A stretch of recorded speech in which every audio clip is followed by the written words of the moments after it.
Kristo akuzwe abavandimwe ku itariki ya karindwi z'ukwezi kwa gatatu duhimbaza abatagatifu babiri b'abanyafurikakazi b'ibitangaza kuko bahowe Imana mu mwaka wa magana abiri na gatatu nyuma ya Yezu Kristo mu ntangiriro rwose y'ikinyejana cya gatatu.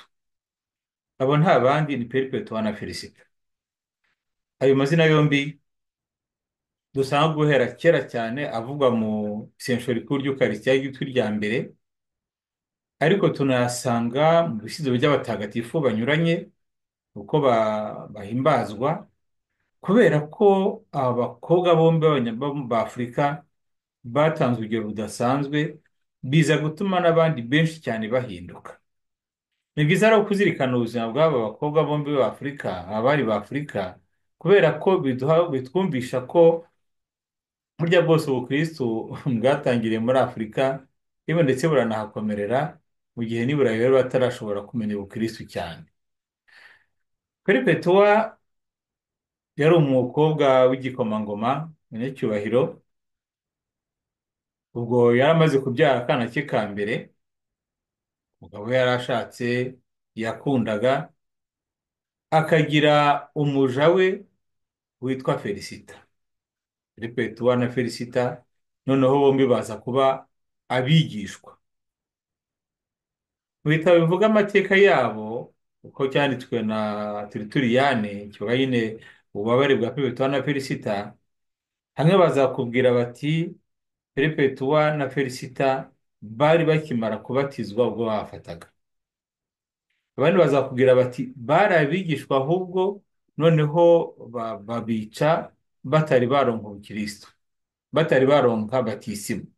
Urabizi ko muri kiliziya burya batisimu ziro butatu.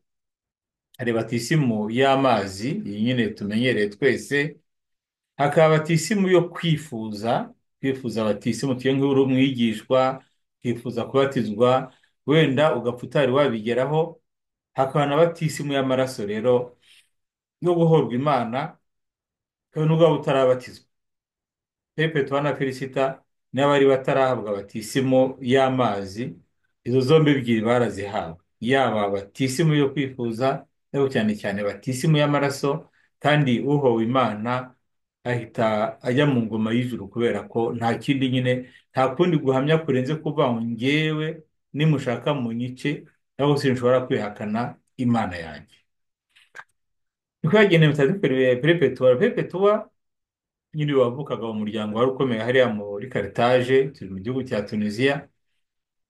Ngo yabanje gutotezwa mbere na mbere na se wari umunyacyubahiro, avuga ati uranshobeje wa mwana wanjye we, iby'ubukristo byinjiyemo gute? Waranangiye. Arakomeza aza gushaka rero. Amaze gushaka agira umuja we witwa Felicita.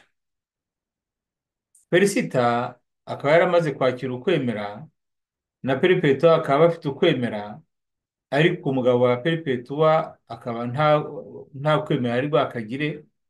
Felicita nawe icyo gihe ngo yari atwite inda yande ntumbaze, kubera ko umucakara nyine yari umucakara, yashobora kuba ari iya shebuja, ye ikaba ari n'undi yari atwite nyine inda nk'umucakara.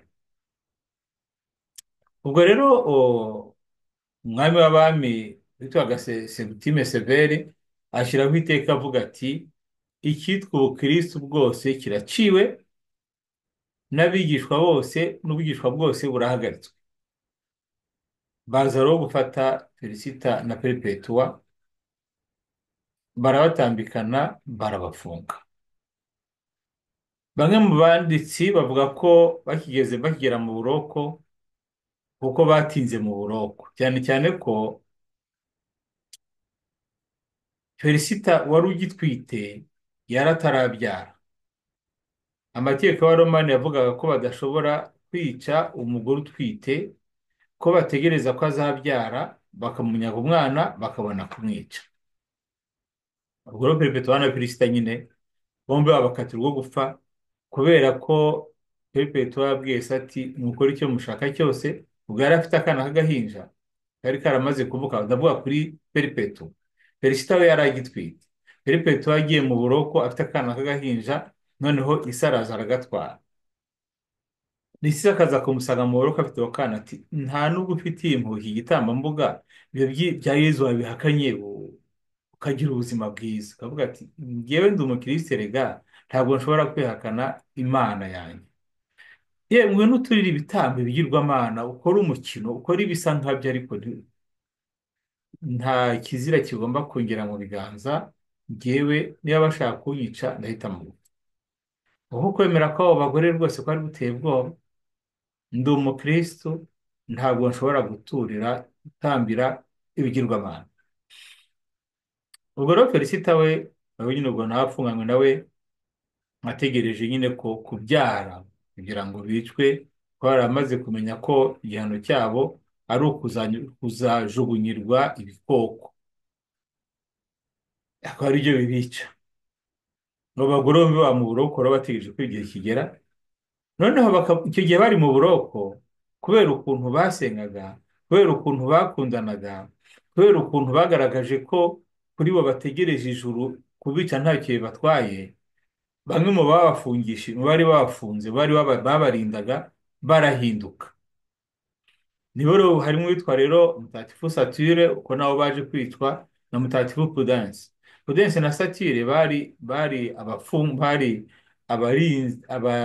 abarindaga imfungwa ariko barebye uburyo Perpetua na Felicita babaho baravuga ati aba bagore ntabwo bashobora kuba bakurikira ubusa noneho mu kubaganiriza biza kurangira nabo ubwabo bahindutse ubwo rero igihe kiza kugera Perpetua nako Felicita agiye kubyara igise yina kiramukubita ubwo ari mu buroko barabakoreye iyicarubozo rihagije nk'imfungwa agiye kubyara yari mu buroko igise yine kiramufata amererwa nabi ni nabo byatumye ngo uwitwa Sature ahinduka aramubwira ati wowe uri gutakishwa n'igise ubu numara kugera imbere y'ibikoko bizagenda biti aramusubiza ubu ndatakishwa n'igise kubera ko ngiye kubyara ningera imbere y'ibikoko imana izaha imbaraga zo kudataka imana izampa imbaraga zo kudataka ahubwo impe izo kuyisingiza umva ubu maritiri koko ni impano y'imana ubu ndi gutakishwa n'ibise kubera ko ngiye gutanga ubuzima nimara kugera imbere y'ibikoko imana izaha imbaraga zo kudataka ahubwo imwe zo kuyisingiza igihe rero kiragera nyine bamaze kubyara ngo hashize iminsi 3 umwana baraza baramutwara barabashorera bombi abagore bato imyaka 22 nuko bamaze kubahondagura nyine za nkoni babakubitishaga z'impu bamaze kubahondagura barabashorera nuko babahambira mu kintu kimeze nk'igunira bahagaze ubundi babateza ikimasa kirabasiribanga kirabasiribanga kirabasiribanga nuko baza rero gucibwa imitwe na ba bandi bitwa abagaradiateri abo nyine babacunga ibyo bimasa babikoresha nibo baje kuza kubaca imitwe nuko ibyabo birarangira babicanaho na Satire na Pudense n'abandi batagatifu babiri bandi babiri bose hamwe babishe ari 6 bazira kwemera ko Kristo ari Imana kandi ko nabo bahisemo kuba abakristo kugira ngo mu ntangiriro z'iki gisibo nta bwiza dushobora kumaho kumva inkuru nziza y'abatagatifukazi bombi n'abo bajyanye nabo kwiyemeza guhamya kugeza ku ndunduro guhamya kugeza ku ndunduro ngubwo ubuzima buri wese muri twe agomba kwisabira imbere y'Imana nk'uko nyine mutagatifu Felicita bivuga imbabaro yo muri buno buzima naho yabaho tugasaba ko igihe iyo kigeze bikomeye cyane duhabwa ingabire yo gusingiza Imana aho kugira wenda umwanya wo gutaka no kurira no kugira gute no ukavuga uti reka dusingize Imana no mu bindemereye mu ntangiriro z'igisibo ngira ngo ni byiza cyane kumva ko umuntu ashobora gukomera ku kwemera kugeza ku ndunduro kabone n'ubwo yapfa ariko akomeye mu kwemera amasomo dufite uno munsi rero arasa nk'ayuzuza ibi tumaze kumva by'amateka ya Perpetua na Felicita Perpetua na Felicita ayo mazina mbi murayumva Perpetua bivuga nyine ibihoraho Mhm. Felicita bikavuga ibyishimo, umunezero, ihirwe, ibyo ngibyo. Mutagatifu Agustin yakundaga gukina n'ayo magambo akavuga ngo peripetua na felicita. Ubihinduye izina rimwe ni ukuvuga ngo muzagire umunezero uhoraho. Akavuga ati icyo mbifuriza namwe ni ukuzagira umunezero uhoraho. La félicité éternelle, umunezero uhoraho. Peripetua na felicita. Mbega ni amazina agenura mu by'ukuri abo bantu icyo babaye cyo. Navuga rero ko dufite amasomo, kuko hari ubwo umuntu ashobora kuba ndi umukristo kubera ko njya mu misa, kubera ko nsenga, kubera ko nsiba, kubera ko ngira gute na gute, ariko akagumana umutima w'igisimba, umutima w'igikoko. Imihango yose yakora rero nta kimumarira, kubera ko ntabwo aba yarahindutse ngo amenye ko gusiba nyakuri ari ugukora ibinyura Imana. Mu isomo rya mbere twumva uno munsi mu gitabo cy'umuhanuzi Izayi, umutwe wa 58, umurongo wa mbere kugeza ku murongo wa 9, hari nk'amagambo asa nk'aremereye ariko yo kutuburira, kuko Imana iravugisha umuhanuzi Izayi. Mwebwe muravuga ngo ngiye simbumva, ngo niyo mwasibye ngo simbibona. Kwa kuntu umuntu avuga ngo ngiye rwose ngo nakoze na novene, ngiye rwose nakoze ibi n'ibi, none ndabireba nkabona ntacyo uri kumarira, kandi rwose Mana. Mm. Ati gusiba ari Nyagasani bivuga, si ukugona ijosi nk'urufunzo. Ati gusiba si ukuvuga ngo nasibye ariko ukirirwa ubuza amahoro abo muri kumwe cyangwa abo mu bandi. Ati uko gusiba ntigushobora kugera mu ngoma y'ijuru, kuko niba usiba ariko ukicisha imirimo n'umunabi abagukorera, ibyo ntibishobora gukingura ijuru rwose. Ese mugira ngo gusiba ni ukurambarara ku bigunira no mu ivu, uvuga ngo no mu bigunira no mu ivu buriya nasibye. Ni nko kutubwira ngo gusiba uvuga ngo naretse ibiryo, ngo sinariye inyama, sinariye ibi n'ibi, ariko umutima wawe ukagira umunabi, gusa uba wasibye ibiki nyine. Ati igisibo kinshimisha ni iki ngiki. Aho niho hakomeye rero. Kudohora ingoyi z'akarengane, guhambura iminyururu y'uburetwa, kurekura abashikamirwaga, mbese muri make gukuraho ibyashikamiraga muntu byose. Kuvuga ngo rero niba uvuga ngo urasiba, niba uvuga ngo urasenga, niba uvuga ngo gukora iminsi 40 y'igisibo, ariko hakaba hari abantu urenganya, nushaka kubyihorera.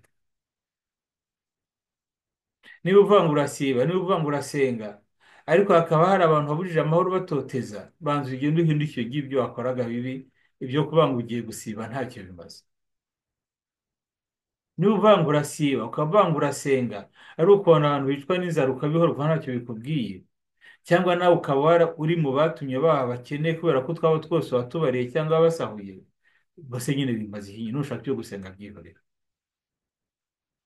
Wenda uravuga uti ngiye nkubura kiliziya, ngiye nijya utera ishapure mu kiliziya, ngewe ndahereza ndagira gute na gute, ariko umenye ko hari abantu bari kurira wenda kubera wowe, cyangwa se kubera umugabo wawe, cyangwa kubera abagukomokaho bagizwe imfubyi, bashavuye, bamerewe nabi, nuko avuga ngo ndasiba, utaraciye ngo y'akarengane, utarabwiza ukuri abo bantu nyine niba bafite umuryango bakoze ibintu by'ubugome, utarakuraho icyitwa uburetwa cyose, ni ukuvuga ngo abagukorera mbese ubahemba ute, ese ubahemba ryari, ubahembera ku gihe, aho ntiwawujuje uburyo abana bagukorera ubaturamo umutima mubi n'inabi, witonda ugapfukama ngo nasibye ukarambara ku ivungiro wundi gusiba. Arakubwira Nyagasani ati iryo siba ryawe ryihorere. Ati kuko icyo nsorezaho ni ugusangira umugati wawe n'umushonji, ugacumbikira abakene batagira aho bikinga, wabona uwambaye ubusa ukamwambika, ntiwirengagize umuvandimwe wawe. Ati nukora ibyo ngibyo, numva ukuntu ari ibintu by'igitangaza. Ati nukora ibyo ngibyo, umutima wawe uzaba ukeye, n'abantu bandi bagiye neza bazaba bagusabira. Ati nibwo uzavuga isengesho ryawe rikumvwa, nibwo uzatakamba nkavuga ngo ndi hano, nkeneye kugukorera icyo wifuza. Amagambo nk'aya ngaya niyo dusanga no mu ivanjiri. Ivanjiri y'uno munsi ni Yezu uri gusobanurira abigishwa be uburyo bwo gusiba ubwo ari bwo. Bimeze bite rero? Urumva nyine mwe twavugaga avuga ngo ninjiye mu gisibo, umuntu agahora abisubiramo ariko umutima we ntagihinduka. N'abigishwa ba Yezu noneho n'abandi bafarizayi n'abandi bose bo mu gihe cyabo, bose barasibaga. Ariko noneho bakabona abigishwa ba Yezu bo ntibasiba. Aba Yohani Batista baravuga ati ariko reka tujye kubaza. Urumva ko aba Yohani Batista bari bafitemo bane bari abagenzi babo mu ntumwa za Yezu. Ati reka tujye kubaza kuki twebwe dusiba ariko abigishwa ba Yezu bo ntibasibe biriya n'ibi. N'abafarisayo barasiba, abigishwa be bo ntibasibe. Yezu arabasubiza rero, abatumiwe mu bukwe mu gihe bari mu byishimo ntibashobora gusiba, basiba igihe bari mu gihe cy'akababaro. Tabana b'igihe kizagera abigishwa banjye nzatandukane nabo, icyo gihe nabwo rero bazasiba. Ni ukuvuga iki? Gusiba ibiryo ni byiza niba wabirya ukagwa ivutu ukicisha abandi inzara. Gusiba ibinyobwa ni byiza niba unywa inzoga zikagutwara ubwenge uvuga uti ndaziritse burundu. Kugabanya wenda ibintu byose byo kwigira ibintu byinshi kuri wowe ni byiza, ariko ntacyo bimaze byose niba hari ibintu by'ingeso karande n'ibindi bibi byakujyanye kure y'Imana ku buryo ko ubaho watandukanye n'Imana. Ibyo rero batubwira muri iyi vanjiri.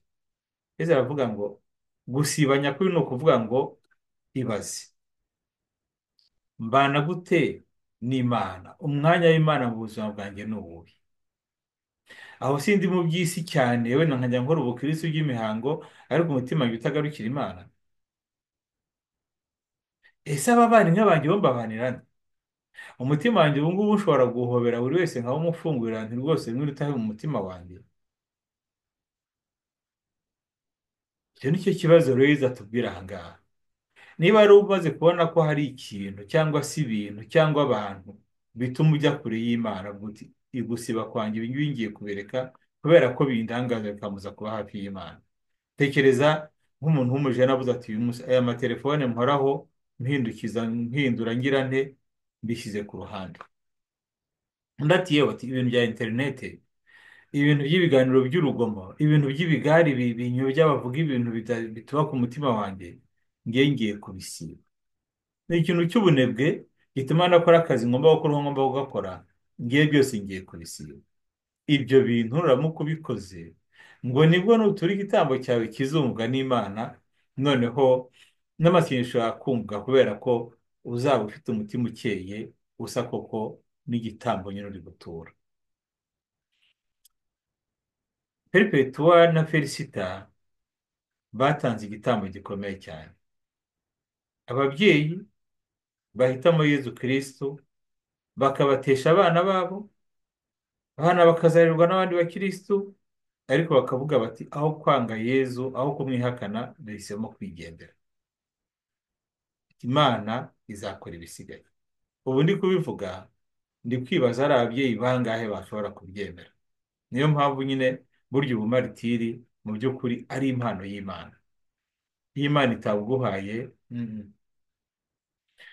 dusabire rero abari mu bihugu aho abakirisitu batotezwa ku mugaragaro, dusabire abafungiwe za kiliziya n'abafungiwe insengero, babuzwa uburenganzira bwo gusenga uko babyifuza, ariko cyane cyane dusabire ababyeyi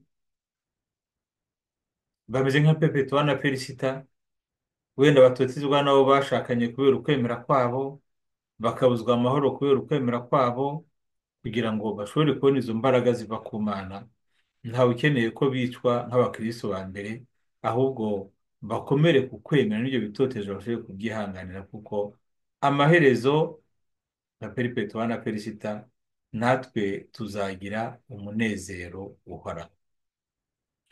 Niba tuvuganire rero, bavuganira Afurika kugira ngo amaraso yabo yamenetse hamwe n'abandi banyafurika b'abakristo agumye kuba umusemburo w'ubumwe n'urukundo, aho kugira ngo duhore mu ntambara n'induru, ahubwo tube nkabo bahisemo gutanga ubuzima bwabo aho gutambira ibigirwamana, cyane cyane ko amaraso y'abanyafurika ameneka kino gihe akenshi natambirwa ibigirwamana, nyine ibigirwamana bihese, gushaka amazahabu, gushaka amadiyama, gushaka amakoruta, gushaka amabuye y'agaciro.